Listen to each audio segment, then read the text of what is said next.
말씀의 제목은 이겁니다. 다시 시작해도 충분합니다. 한번 따라해 보세요. 다시 시작해도 충분합니다. 다시 시작해도 충분합니다. 자살 예방 사회복지 기관 사이트에 한 청년이 이런 글을 올렸더라고요.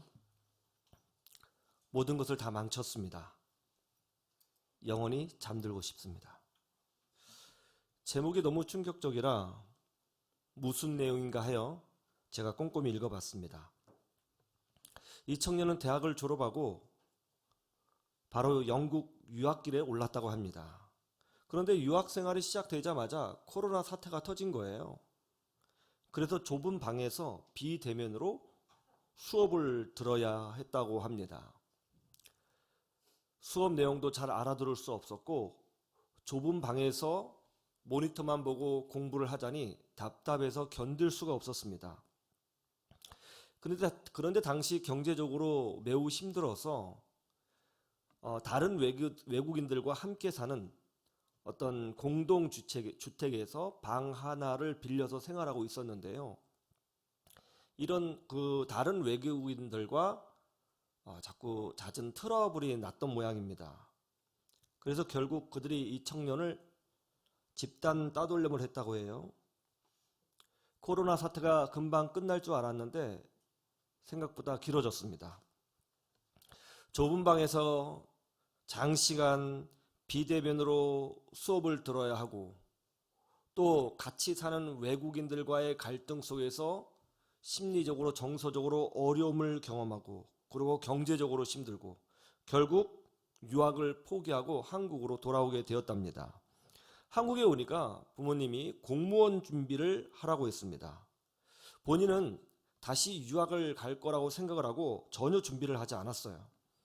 그러나 코로나는 여전히 끝나지 않았습니다. 시간이 무작정 흘러가기 시작했습니다.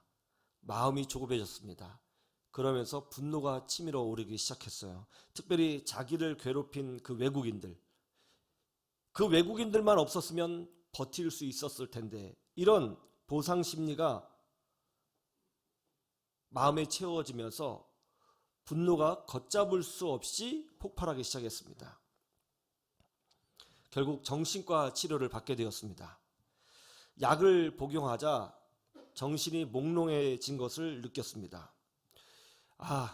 유학은 갈 수 없겠구나. 이 상태로는 유학 갈 수 없어.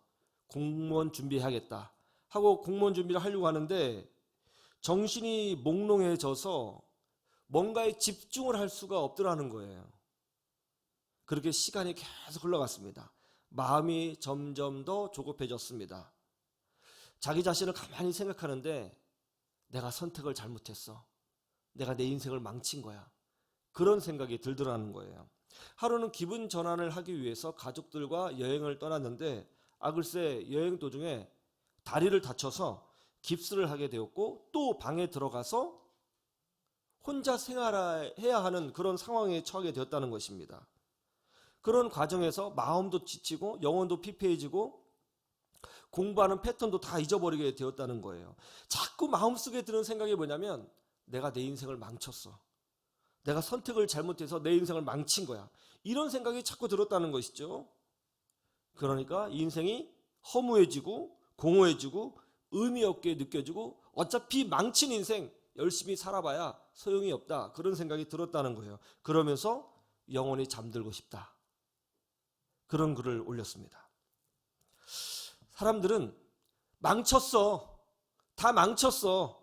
이런 생각이 들면 다 포기하려는 경향이 있는 것 같습니다. 이 글을 읽으면서 저도 공감이 됐어요. 저도 그런 면이 좀 있거든요. 처음 시작할 때부터 성공할 때까지 오점 없이 깨끗하게 완성이 되면 참 좋을 텐데 내가 기대한 것과 다르게 뭔가 문제가 생기고 오점이 생기면 하기 싫어지고 다 때려치고 싶고 포기하고 싶은 마음, 그런 마음이 드는 것입니다. 이왕 망친 거 다 때려쳐, 그런 생각이 드는 것이죠. 논문 파일에 날아가서 박사학위를 포기한 목사님이 계시는데요. 이 목사님은 정말 열심히 최선을 다해서 1년이 넘도록 학위 논문을 준비해 왔습니다. 그런데 어느 날 논문 파일을 탁 열려고 하는데 파일을 읽을 수 없다고 하는 메시지가 뜨는 거예요. 깜짝 놀라서 여러 번 시도를 했습니다. 그러나 파일이 깨져서 읽을 수 없다는 거죠. 다른 곳에 백업을 해놨어야 하는데 목사님이 하지는 못했습니다. 목사님이 이 깨진 파일을 어떻게 복구해 보려고 노력하는 과정에서 파일이 더 망가졌던 모양입니다. 완전히 파일을 쓸 수가 없게 되었고 그동안 준비했던 논문을 다 잃어버리게 된 것이죠. 화가 치밀어 올랐다는 거예요. 너무 화가 나서 손으로 노트북을 탁 내려쳤는데 자판이 탁 깨지더라는 것이죠. 그걸 보면서 못하겠다, 그냥 때려치자 하면서 논문을 안 썼다는 거예요.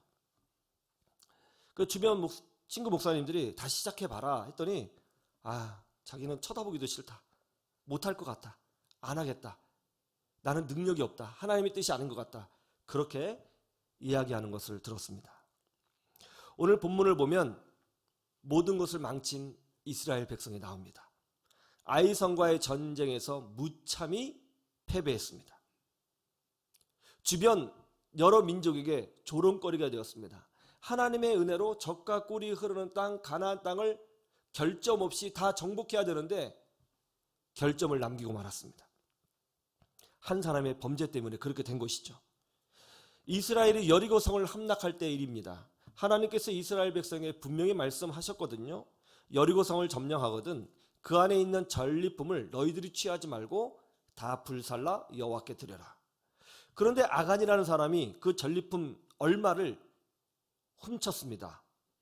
그런 후 이스라엘 백성은 아이성을 취하려고 했습니다. 여호수아가 정탐꾼을 아이성에 보냈습니다. 그러자 정탐꾼이 이렇게 보고하죠. 이 아이성은 작은 동네에 불과합니다. 2,3,000명쯤만 올려보내도 충분할 겁니다. 그래서 여호수아가 약 3,000명 정도의 군사를 아이성에 올려보냈어요. 어떻게 되었죠? 그 작은 동네 아이성 사람들에게 실컷 두들겨 맞고 아주 비참하게 패배한 것입니다. 너무나도 참혹한 패배였어요. 이 사건으로 이스라엘은 주변 민족에게 조롱거리가 되었죠. 여호수아가 하나님께 울면서 기도했습니다. 하나님, 어째서 이런 일이 벌어진 것입니까? 그러자 하나님께서 한 사람의 범죄 때문에 이런 일이 일어났다고 알려주셨습니다. 알고 보니까 아간이라는 사람이 그 전리품 얼마를 훔친 것 때문에 이런 일이 벌어지게 된 거였어요. 그 결과 하나님의 진노가 임했고 전쟁에서 패배한 것이었습니다. 여호수아는 아간을 심판했습니다. 그리고 여호수아는 두려워했습니다. 이 가나안 점령 초기에 범죄로 인해서 큰 실패를 경험했으니 더 이상 하나님의 능력이 이스라엘 가운데 임하지 않으실 거라고 생각했던 것 같아요. 여호수아는 두려워했습니다. 그리고 걱정했습니다. 모든 것이 다 망쳤다. 이제 망쳤다. 이제 끝났어. 그렇게 생각한 모양이에요. 이스라엘 백성이 회개하며 하나님의 뜻을 구했습니다. 그러자 하나님께서 여호수아에게 이렇게 말씀하십니다. 자, 오늘 본문 말씀 8장 1절을 보시죠.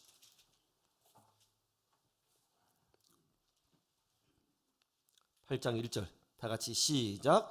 여호와께서 여호수아에게 이르시되 두려워하지 말라, 놀라지 말라, 군사를 다 거느리고 일어나 아이로 올라가라. 보라, 내가 아이 왕과 그의 백성과 그의 성읍과 그의 땅을 다 내 손에 넘겨 주었으니. 아멘. 하나님께 뭐라고 말씀하셨어요? 여호수아야, 두려워하지 말고 놀라지 말라. 너는 다시 일어나 군사를 거느리고 아이성으로 올라가라. 내가 그 땅을 너희에게 넘겨 주었노라. 그러자 여호수아가 다시 일어나서 다시 이스라엘 백성을 모았습니다. 그리고 다시 아이성으로 올라갔죠. 어떻게 되었어요? 오늘 본문 23절 이렇게 되었습니다.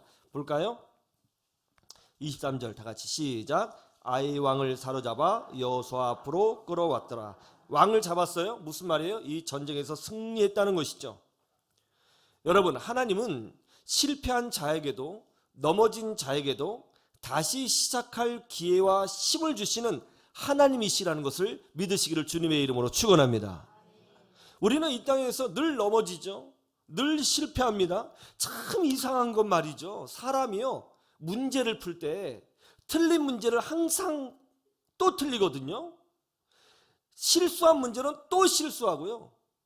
실패한 문제는 또 실패해요. 그것이 인간관계이든 사업이든 신앙생활이든 시험 문제를 푸는 문제든 내가 틀린 것을 자꾸 틀리는 경향이 있어요. 좌절되죠. 내 자신이 싫죠. 죽고 싶을 때가 있죠. 다 포기하고 싶을 겁니다. 그러나 하나님은 그런 우리가 다시 시작하고자 할 때에 그럼에도 불구하고 언제든지 다시 시작할 기회와 힘을 주신다는 것을 여러분 알고 계셔야 되는 것입니다. 창세기 2장 16절에서 17절을 보실까요?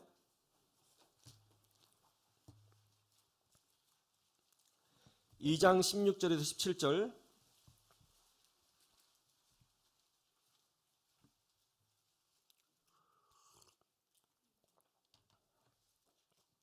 우리 두 절 같이 보죠. 시작. 여호와 하나님이 그 사람에게 명하여 이르시되 동상 각종 나무의 열매는 내가 임의로 먹되 선악을 알게 하는 나무의 열매는 먹지 말라.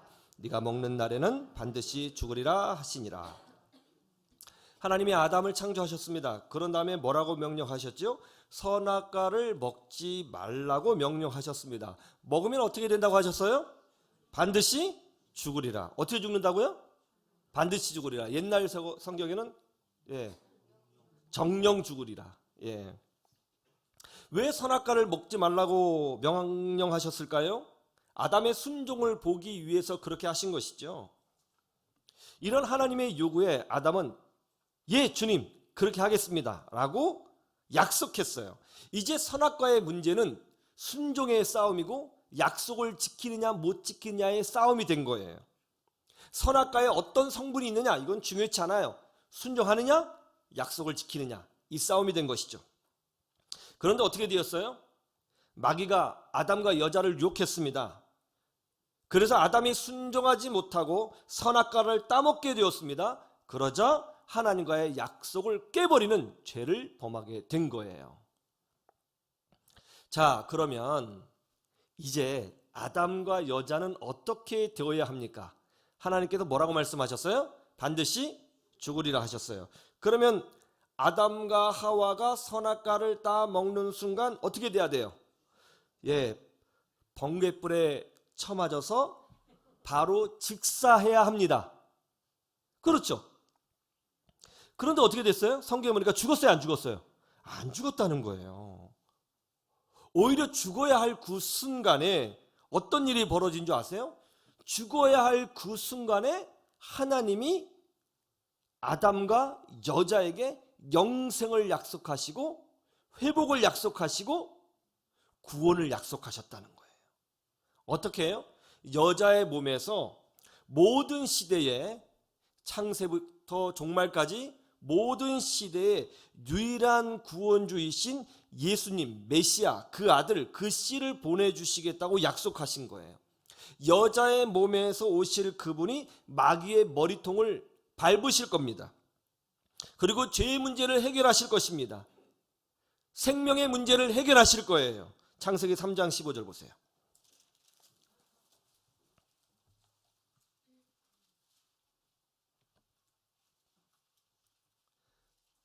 창세기 3장 15절 다 같이 시작. 내가 너로 여자와 원수가 되게 하고 내 후손도 여자의 후손과 원수가 되게 하리니 여자의 후손은 내 머리를 상하게 할 것이요 너는 그의 발꿈치를 상하게 할 것이니라 하시고, 여자의 후손이 와서 죄를 가져온 죽음을 가져온 이 뱀의 머리를 밟는다고 우리 주님이 말씀해 주십니다. 이 죄의 문제를 끝장내겠다는 것이죠. 이 사망의 문제를 끝장내시겠다는 것이죠. 그분이 바로 누구예요? 예수 그리스도이시죠. 그런데 이 마귀는 그 여자의 후손의 발꿈치를 상하게 한다고 했어요. 예수님도 이 땅에 오셔서 상함을 경험했죠. 어떻게 해요? 십자가의 고난을 경험해야 했습니다. 그러나 예수님은 십자가로 죽지 않으셨습니다. 부활하셨습니다. 승리하셨습니다. 영생을 우리에게 주신 줄로 믿습니다.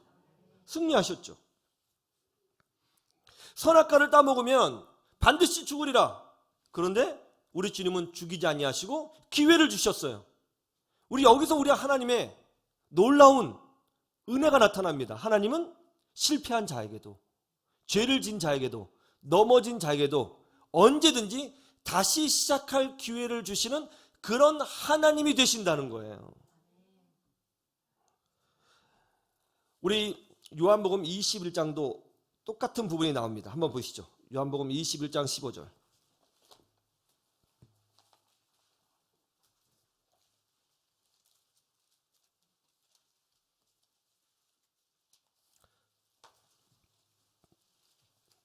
요한복음 21장 15절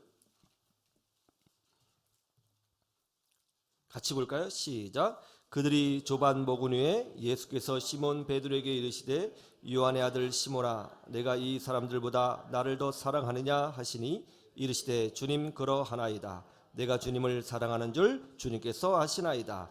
이르시되 내 어린 양을 먹이라 하시고. 아멘. 베드로가 자기 인생을 망쳤습니다. 베드로가 주님이 부르신 그 소명을 망쳤습니다.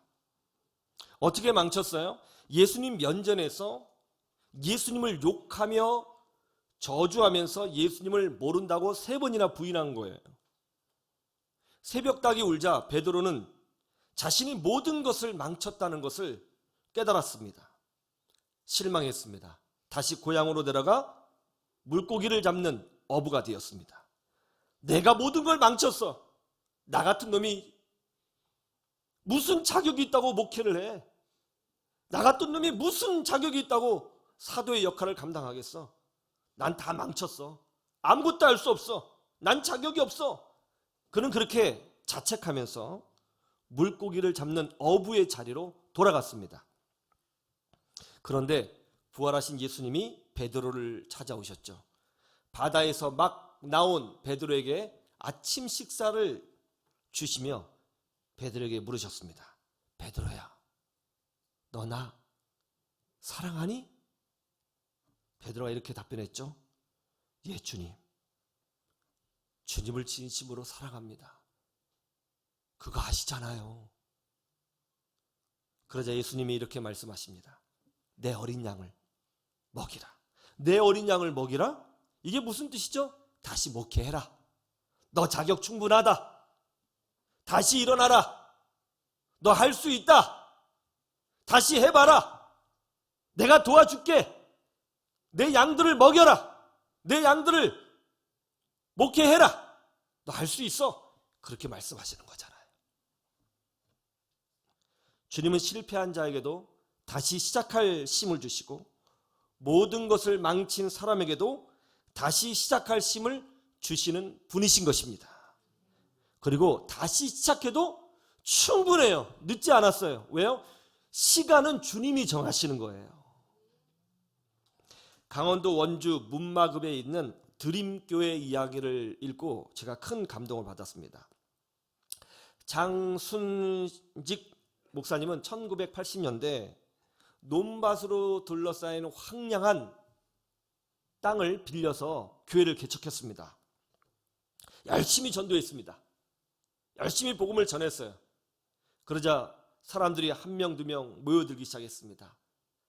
얼마 정도 모이자 목회가 참 재밌었습니다. 그런데 홍수가 나서 예배당이 완전히 침수가 되어버렸어요. 그것 때문에 교회를 떠난 사람도 있었습니다. 낙심이 됐습니다.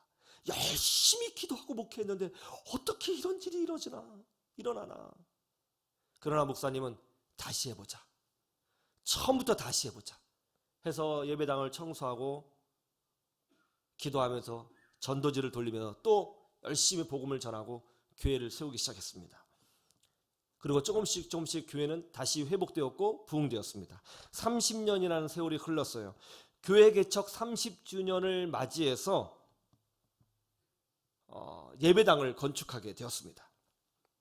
그런데 완공 직전에 화재가 발생해서 예배당이 완전히 전소되는 사건이 일어났습니다. 모든 것이 무너지는 고통이었다고 합니다. 보통 목사님 같으면 나 안 해. 나 못할 것 같아 이제. 그랬을 것 같아요. 그런데 목사님하고 성도들은 다시 해봅시다. 다시 시작해봅시다. 이렇게 외치기 시작했고 기도하면서 다시 도전했어요. 그리고 지금의 예배당을 다시 완공했다고 합니다. 그런데 이런 과정에서 기적이 일어났어요. 이런 과정들을 다 망한 상태에서 기도로, 믿음으로, 열정으로 다시 교회를 세우는 이 과정을 성도들의 자녀들이 지켜본 거예요. 어른들을 보면서 이게 기독교구나, 이게 믿음이구나 하는 것을 배우게 된 것입니다. 아이들이 변화되기 시작했습니다. 아이들이 변화되니까 교회가 굉장히 활기차게 되었습니다. 건강해졌어요. 강해졌습니다. 강원도 원주 문막은 인구가 그렇게 많은 곳이 아니에요. 그런데요, 그 지역에서 가장 젊은 세대가 많이 모이는 교회로 크게 성장을 했고요. 놀라운 것은 이 아이들이 지금 청년이 되고 30대, 40대가 되었는데, 이 아이들이 전국 타지로 이제 자기 직장을 찾아서 또 공부하기 위해서 퍼져나갔을 것 아닙니까? 주일날만 되면 우리 교회 하면서 모인다는 거예요. 이 지역에 세워진 교회인데요, 주일학교 교사만 100명이 넘는답니다. 교사만. 지금도 아주 건강하게 성장하고 있더라는 거예요. 하나님은 다시 시작하려고 하는 자를 기뻐하시는 줄로 믿습니다. 하나님은 다시 시작하는 자에게 힘을 주시는 줄로 믿습니다. 그리고 하나님은 다시 시작하라고 하실 때 우리에게 충분한 기회와 시간을 주시는 것입니다. 다시 시작해도 충분합니다. 어젯밤에 제가 말씀을 준비했어요. 일주일간 준비한 말씀 메모지를 펼쳐놓고 한글이라고 하는 프로그램으로 말씀을 준비했거든요. 5페이지 분량의 말씀을 다 쓰고 이제 마지막 문장을 딱 쓰려고 하는데 갑자기 컴퓨터가 딱 멈추는 거예요. 설마. 기다렸습니다. 계속 돌아가더라고요. 그러더니 프로그램을 종료하겠느냐고 질문이 떴어요. 누를 수가 없었습니다. 그런 방법이 없잖아요. 눌렀어요. 저는 생각에 이게 한글 파일이 갑자기 멈추면 제 경험에는 다시 키면은 어느 정도는 살아 있거든요. 그걸 기대하고 열었는데 아무것도 없었어요. 기본 저장을 안 해놔서 그런지 아무것도 없더라고요. 막 찾았는데 없었습니다. 손끝이 떨리기 시작했어요. 그때가 11시였어요. 설교하기 싫었습니다. 아무것도 하기 싫더라고요. 그거 어떻게 해요? 다시 막 마음을 가다듬고 말씀 제목을 썼습니다. 말씀 제목을 보자 제가 웃었습니다. 다시 시작해도 충분합니다. 와, 인생이 참 드라마다. 어떻게 이럴 수 있나? 그래서 다시 시작했습니다. 그래서 이미 한번 써봤던 거니까 술술 잘 기록할 수 있었고 다시 기록하면서 몇 가지 더 고칠 수가 있었어요. 12시 이전에 마쳤습니다. 다시 시작해도 충분하더라고요. 하나님은 실패한 자에게, 넘어진 자에게, 부족한 자에게, 망쳤다고 생각하는 자에게도 다시 시작할 힘을 주시는 좋으신 하나님이신 것입니다. 그러므로 절대로 포기하지 마시고 주님과 동행한다는 마음으로 다시 일어서자, 그런 마음으로 전진하셔야 됩니다. 여러분, 다시 시작해도 충분합니다. 하나님이 우리와 함께하고 계십니다. 믿음으로 일어나고자 하는 여러분 모두에게 주의 은혜가 임하기를 주님의 이름으로 축원합니다. 축원합니다.